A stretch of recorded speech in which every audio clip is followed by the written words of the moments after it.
Yo, so I decided to play some 2K12 today, man. It was a great experience, you know. I hope y'all enjoy this video. This is me creating my player right now. This guy's name is Rex Ottoman, a 6'7", 200-pound shooting guard with very athletic attributes, man. He has high athletic stats. This series is really just made because, you know, I was bored. But I thought about it and I was like, yeah, this could really work. You know, this is going to be fun. And, you know, I decided that over a couple of things about this series. So the first thing I want to explain is that this series is modded. And basically this guy is a hyper athletic shooting guard. And the reason you won't see his athleticism in this video is because I accidentally forgot to add the dunk attribute. So I maxed that out after the video, but I may or may not have gave him some other attributes to make up for that.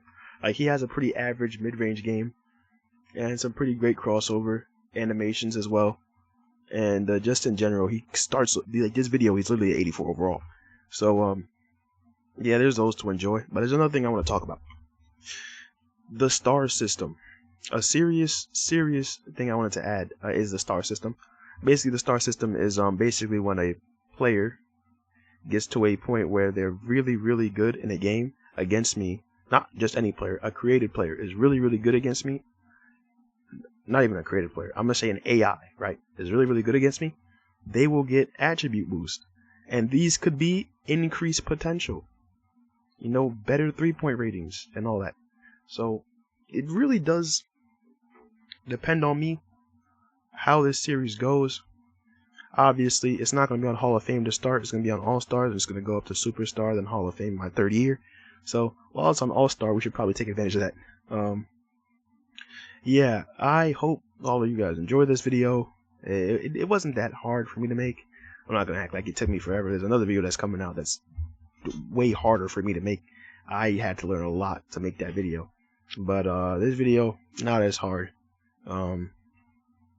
I'm chewing on gum right now if you guys can hear that, but yeah, I hope you enjoy.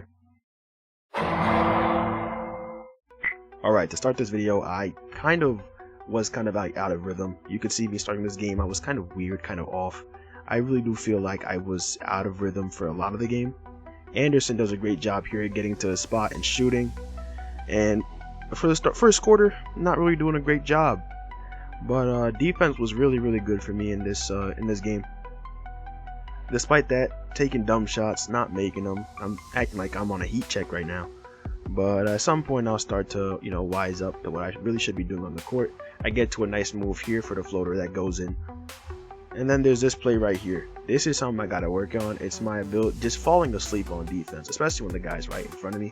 It's a big problem that I have. I gotta work on it. But coming back down the floor the opposite way, getting back what just happened to you on defense is a big thing for me, and that's exactly what I did. Spin move to the cup, layup between two guys.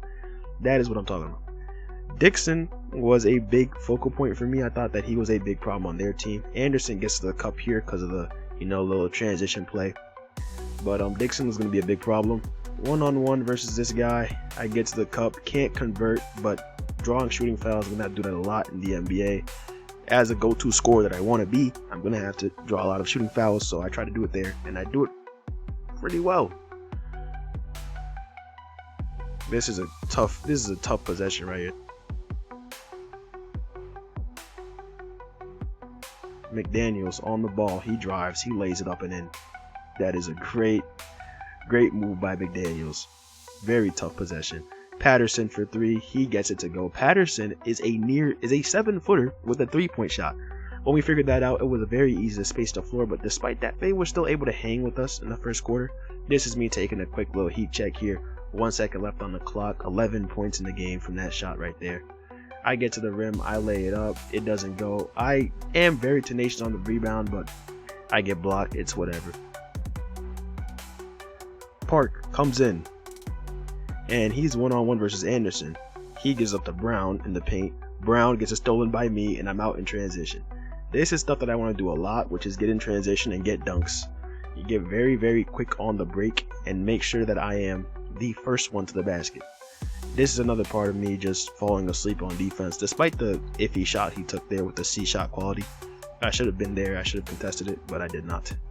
One thing I have to work on is my reluctance to shoot the fadeaway, but this was a really good playmaking possession for me.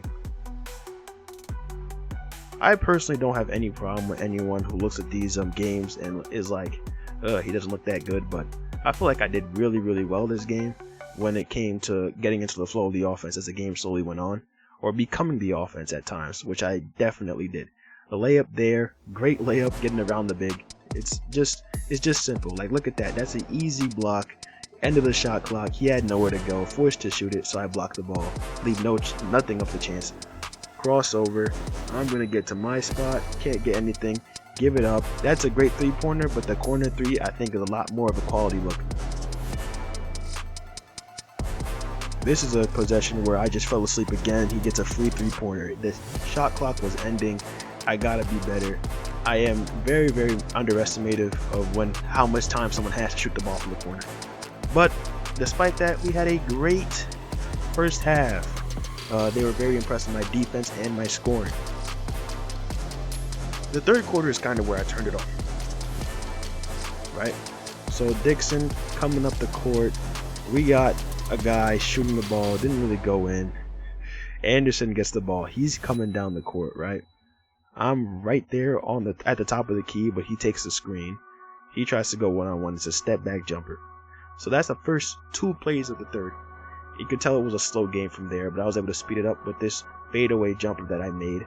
Great shot by me, by the way. Next possession, I come up with a post-game layup that goes in. I have a great post-game, not that good of a post touch, but in terms of getting to the rim out of the post, I could definitely do that. McDaniels for 3.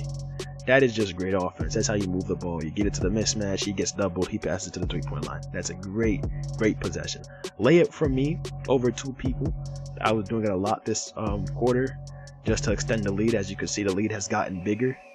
A nice little floater from me. That's the same shot I took in the first quarter, and I couldn't make that type of shot.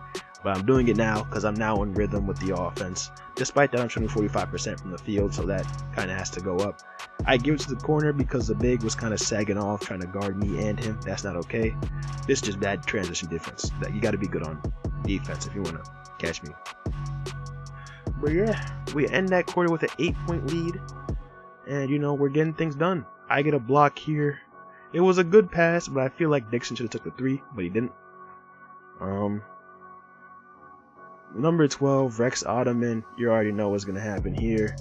I pump fake. I try to get him. I try to shoot over him, but he fouls me. That's a great foul. You gotta draw fouls as a go-to creator, and that's exactly what I did there. McDaniel gets the ball. He doesn't want the shot that he's got, so I try to drive to the rim, drag his defender with me. That's great relocation from him, and he knocks down the 3. That's just great team chemistry right there. Coming down the court, I'm driving to the rim. That's a great dunk.